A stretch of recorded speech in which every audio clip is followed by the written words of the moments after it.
خبر میډیا چینل کې دلته هر کړی وي دوستانو یو ظالم بدبخت خاوند خپل ښځه د اشنا سره په غلط کار باندې ونیوله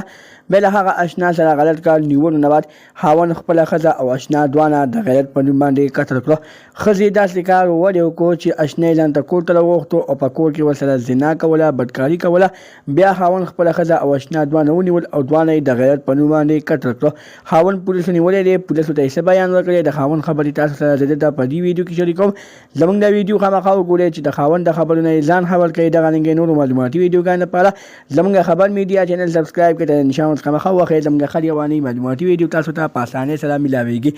دوستانو مینوالو څنګه چې تاسو ته پته ده ځای په ځای باندې ظلمونه شروع دي یو ډېر زیات افسوسناکه ډېر دردناکه واقعه رامخې ته شوې ده چې خاوند د خپلې ښځې سره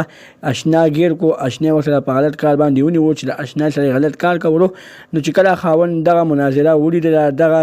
منظر یې ولیدو نو په هغه وخت کې په ځان باندې پوه نه شو تمانچه یې راواخیسته په خپلې ښځې باندې هم داسې وکړې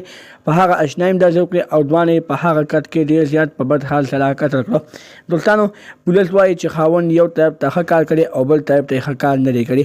یو طرف ته په دې باندې ښه کار کړی چې پښتو زمانه ده او پښتون چې کله هم د خپلې ښځې لپاره غیرت ونه کړي نو هغه بیا د څه لپاره غیرت کوي پښتون په خپله ښځه په خپله مور په خپله